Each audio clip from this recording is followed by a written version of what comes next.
اگر اس کو تھوڑا سا موقع مل جائے امیر بننے کا تو فوراً بن جائے گا، تو دعا بھی کرتا ہوگا یا اللہ مال میں برکت دے دے، میرا گھر بھی بڑا ہو جائے، مجھے بھی پیسے مل جائیں۔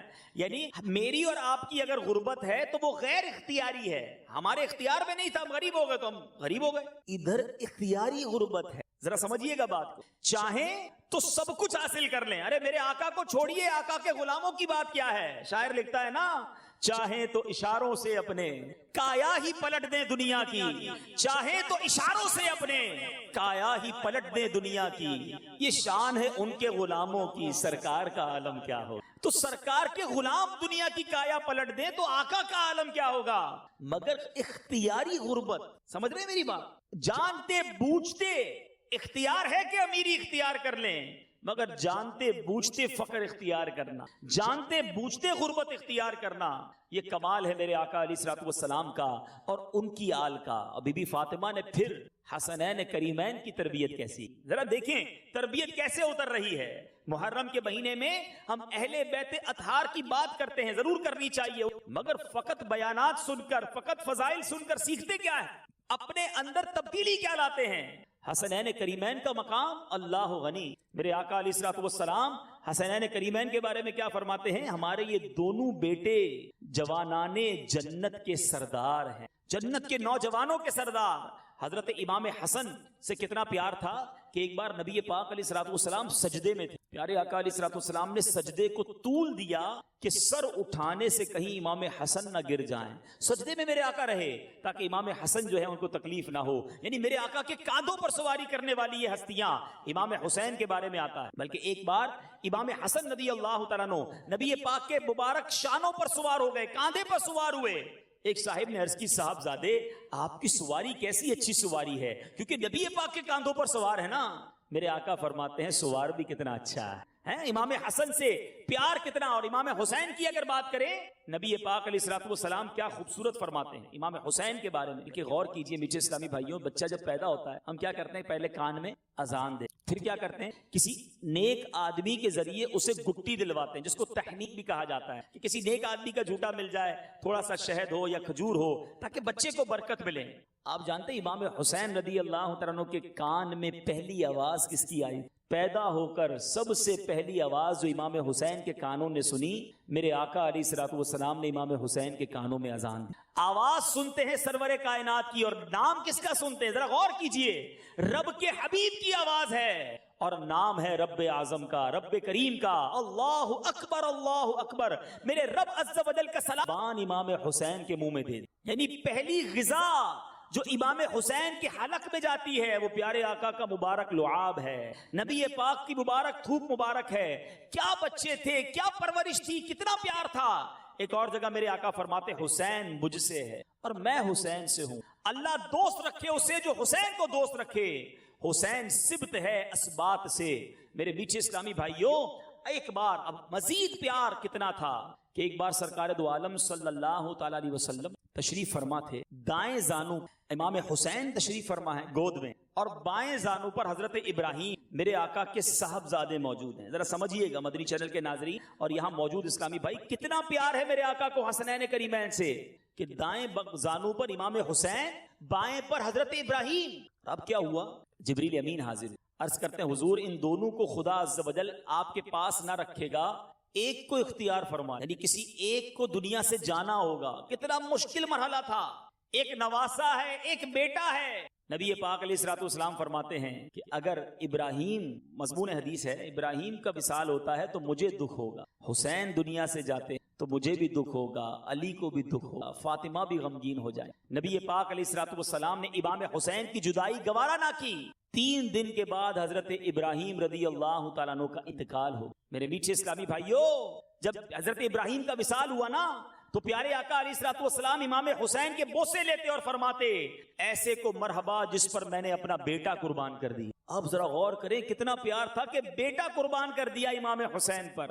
یہ مرتبہ ہے حسنین کریمین کا۔ میں جو سمجھانا چاہ رہا ہوں اب سمجھیے، اتنا پیار، اتنی قربت، اتنی جناب پیارے آقا علیہ الصلوۃ والسلام کو الفت ہے۔ مگر عجیب بات یہ ہے کہ بچپن ہی سے یہ بھی مشہور تھا کہ امام حسین شہید کر دی۔ امام حسین رضی اللہ تعالیٰ عنہ جب جوان ہوں گے تو کربلا کے میدان میں شہید کیے جائیں گے. جی ہاں، نبی پاک صلی اللہ تعالیٰ علیہ وسلم امام حسین رضی اللہ تعالیٰ عنہ ایک بار پیارے آقا کی گود میں بیٹھے. پیارے آقا فرمانے لگے، فرشتے نے عرض کی حضور انہیں چاہتے ہیں؟ فرمایا ہاں، عرض کی وہ وقت قریب آتا ہے کہ حضور کی امت انہیں شہید کرے گی، اور حضور چاہیں تو وہ زمین حضور کو دکھا دوں جہاں یہ شہید کیے جائیں گے. پھر سرخ مٹی، اور ایک روایت کے مطابق ہے کہ ریت اور ایک میں ہے کنکریاں حاضر کی. پیارے آقا علیہ الصلوۃ والسلام نے ان کنکریوں کو، اس ریت کو سونگھ کر فرمایا تھا، ریحو کربیوں و بلا، بے چینی اور بلا کی بو آتی. یہ کرب و بلا جو بعد میں کربلا کہلایا، یہ نبی پاک علیہ الصلوۃ والسلام کو پہلے سے معلوم تھا، اور فقط پیارے آقا کو معلوم نہیں تھا. یہ امام حسین کی شہادت کی خبر امہات المومنین کو بھی پتا، خاتون جنت بی بی فاطمہ کو بھی معلوم تھا. بلکہ مولا علی کرم اللہ تعالی وجہ الکریم ایک بار اپنے قافلے کے ساتھ فرات کے کنارے گزرے، فرمایا یہاں ٹھہر جاؤ، اور پھر فرمایا کہ مجھے میرے آقا علیہ الصلوۃ والسلام نے بتایا ہے کہ فرات کے کنارے حسین اور ان کے رفقا کو، ان کو یہاں ان کے خیمے باندھے جائیں گے، اس مقام پر انہیں شہید کیا جائے گا.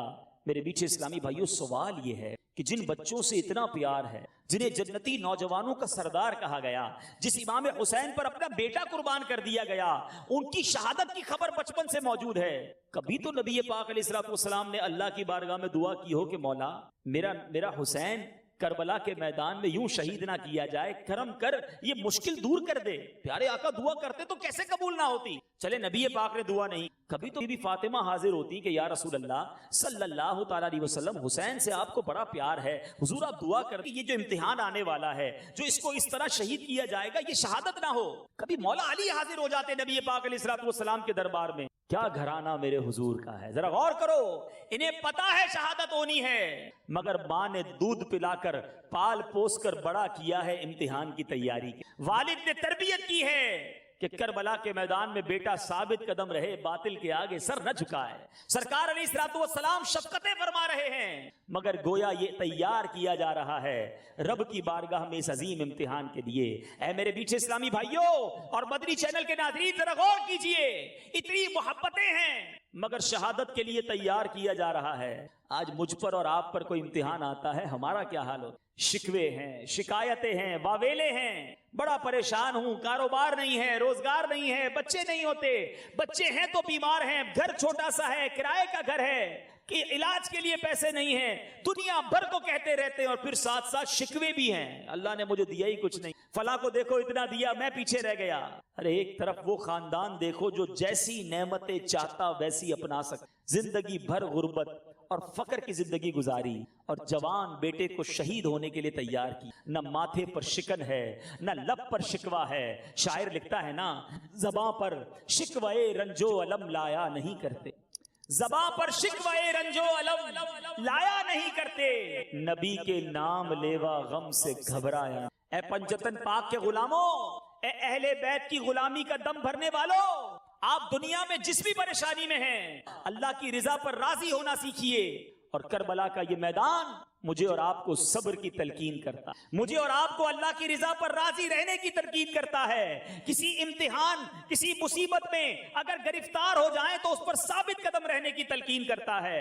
اور امام حسین کا یہ عظیم واقعہ ہمیں بہت کچھ سکھاتا ہے. میٹھے اسلامی بھائیوں ذرا غور کیجئے، امام حسین نے یزید کی بیعت کیوں کربلا کا واقعہ ہوا؟ آپ بیعت کر لیتے، سارا مسئلہ حل ہو جاتا، آپ سکون سے رہتے، بڑے اچھی زندگی گزرتی، وظیفہ بھی ملتا، مدینے منورہ میں ہی رہتے. یہ سب کچھ کیوں ہوا؟ امام حسین یہ جانتے تھے کہ اگر میں نے یزید کی بیعت کر لی، اس شرابی، اس فاسق، اس بدکار، اس بے حیائی کا رواج دینے والے کی بیعت کر لی، تو آگے میرے نانا کے دین کا نقشہ ہی بدل جائے گا. جس کو جب موقع ملے گا کسی بے حیا، کسی بدکار اور کسی فاسق کے ساتھ ہو جائے گا، اس کا فالوور بن جائے گا، اس کی بات ماننے بن جائے گا، اس کو اپنا امیر مان لے گا.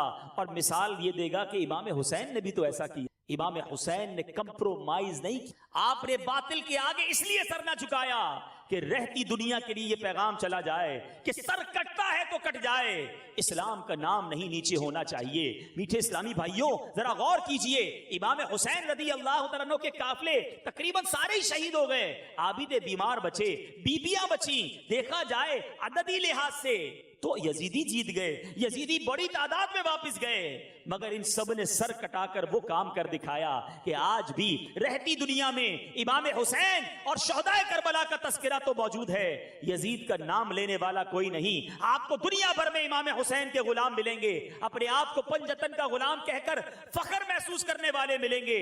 دنیا کے پورے کونے کے اندر بھی کوئی یزید کا غلام کہنے والا نہ ملے گا. گویا امام حسین نے سر کٹا کر ثابت کر دیا کہ قتل حسین اصل میں مرگے یزید, قتل حسین اصل میں مرگے یزید ہے. اسلام زندہ ہوتا ہے ہر کربلا کے بعد. امام حسین نے اپنا سب کچھ لٹا کر دین کو زندہ کر دیا, اور آج بھی ان کا چرچا بلند ہے, کیونکہ امام حسین کو حکومت کی تمنا نہ تھی, اسلام کو بلند کرنا تھا. آج کروڑوں اربوں دلوں پر امام حسین کی حکومت ہے. حکومت دلوں پر حکومت کا نام ہے, جو آج میرے آقا امام عالی مقام, امام عرش مقام, امام حسین رضی اللہ تعالیٰ عنہ ہر مسلمان کے دل پر حکومت کرتے ہیں. کون ہے یزید کا نام لینے والا؟ تو میرے میٹھے اسلامی بھائیوں, دولت کے پیچھے, اقتدار کے پیچھے بھاگنے والے غور کریں کہ کہیں ایسا تو نہیں کہ یزید کے طریقے پر عمل. آج میں سلسلے اپنے اس بیان کے اختتام پر سب کی توجہ لینا چاہتا ہوں. ذرا غور کیجیے, دو قسم کے خیمے تھے. ایک خیمہ تھا جہاں 72 اللہ کے نیک بندے موجود, ایک 22,000 کا لشکر تھا جس کے بھی خیمے لگے تھے. اب فرق کیا تھا؟ ادھر خیموں میں نماز ہوتی, ادھر خیموں میں گانے باجے ہوتے, ادھر خیموں میں تلاوت ہوتی, ادھر خیموں میں شراب ہوتی, رقص و سرور ہوتا. غور کی آج ہماری راتیں کیسے گزرتی, جو نمازیں پڑھ کر, درود پڑھ کر, تلاوت کر کے, عبادتیں کر کے دن اور رات گزارتا ہے, وہ تو گویا امام حسین اور ان کے قافلے والوں کے طریقے پر ہے. مگر جو شرابیں پیتا ہے, دیکھے وہ کس کا طریقہ. ارے نام امام حسین کا لیتے ہو, کام یزیدیوں والا کا. شراب پینے والا سوچے کہ یزید اور اس کے لشکر میں شراب پی جاتی تھی, کہلاتا پنجتن کا غلام ہوں اور کام یزیدیوں والے کر رہا ہوں.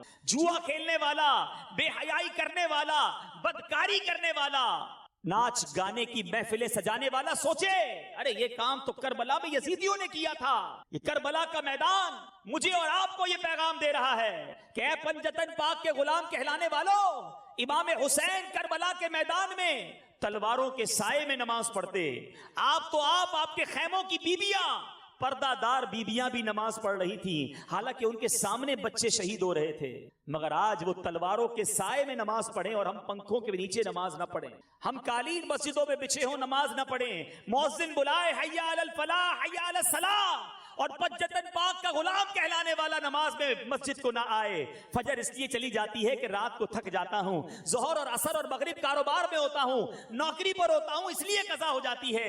عشاء میں گھر آتا ہوں تو طبیعت ٹھیک نہیں ہوتی, گھبرایا ہوا تھکا ماندہ ہوتا ہوں, اس لیے عشاء چلی جاتی ہے. اے بتاؤ میرے میٹھے اسلامی بھائیوں, اگر میری اور آپ کی ملاقات محشر کے دن امام حسین سے ہو گئی, اور ہماری تمنا ہے کہ اہل بیت اطہار کا ہمیں محشر میں دیدار نصیب ہو, ان کے ساتھ ہی تو جنت میں جانا ہے, لیکن اگر امام حسین نے ہم سے پوچھ لیا کہ بتاؤ ہم اور ہمارے قافلے والے تو کربلا میں تلواروں کے سائے میں بھی نماز پڑھتے رہے اور تم زندگی میں نمازیں قضا کرتے رہے, کیا جواب دو؟ امام حسین نے اگر ایک سوال کر لیا کہ ہم نے نانا کے دین کو سر بلند کرنے کے لیے اپنا سر کٹا دیا, تم نے دانا کے دین کی سر بلندی کے لیے کیا کیا, ہے کوئی جواب؟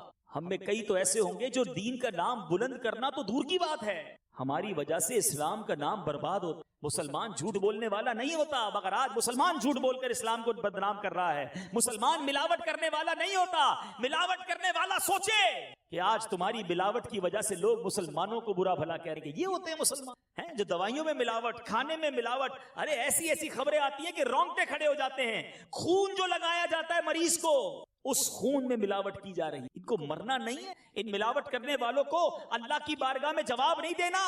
اے کربلا والوں کے غلام کہلانے والوں, امام حسین کو کیا منہ دکھاؤ گے کہ میں نے دین کا کام تو کوئی نہیں کیا, جھوٹ بول کر, وعدہ خلافی کر کے, بے حیائی کر کے, بدکاری کر کے, چوریاں کر کے, ڈاکے مار کے, اغوا کر کے, مسلمانوں کو تکلیفیں پہنچا کے, لڑائی جھگڑے کر کے, زمینوں پہ قبضہ کر کے میں نے دین کو بدنام کیا ہے, میں نے اسلام کو بدنام کیا ہے, میں نے مسلمانوں کے نام کو پامال کیا ہے. بتاؤ کیا منہ دکھاؤ گے کربلا والوں کو؟ کیا ان کی بارگاہ میں حاضری نہیں دینی؟ کیا ان کے بغیر بھی بخشش ہو سکتی ہے؟ کیا ان سے دور رہ کر قیامت کے دن بچ پاؤ گے؟ ایسے کام کر لیجئے میٹھے اسلامی بھائیوں کہ جب کل اہل بیت اطہار سے ملاقات ہو تو منہ دکھانے والا ہو, کچھ کر کے گیا ہوں. امام حسین کو تلاوت کا شوق کیسا تھا؟ آپ کے بارے میں آتا ہے کہ آپ کا جب وصال ہوا، آپ کے سر اقدس کو جب نیزے پر اٹھایا گیا تو امام حسین کا سر اقدس جو ہے وہ نیزے پر بھی تلاوت قرآن کر رہا تھا. عبادت ہو تو ایسی، تلاوت ہو تو ایسی ہو، عبادت ہو تو ایسی ہو، تلاوت ہو تو ایسی ہو. سر شبیر تو نیزے پہ بھی قرآن سناتا ہے، وہ نیزے پر قرآن پڑھیں، ہم پورا سال قرآن نہ پڑھیں. پوچھیے اپنے آپ سے یہ غلامی سچی ہے؟ اب تو کہتے ہیں ہم نیاز بناتے امام حسین کی، بڑی اچھی بات ہے، بالکل نیاز بنانی چاہیے، کھچڑا بنائے بڑی اچھی بات ہے، مگر ستم ظریفی تو دیکھیں کہ کھچڑا بنانے والا بھی رات بھر گوٹا لگاتا ہے اور ساتھ گانے بج رہے ہوتے ہیں. امام حسین کی نیاز ہے اور یزیدی طریقہ چل رہا ہے. استغفر اللہ. نیاز کھچڑا بنانے والے کتنے ہیں جو فجر کی نماز اس رات کو پڑھتے ہیں؟ ساری رات کھچڑا بنایا، نہ عشاء پڑھی نہ فجر پڑھی.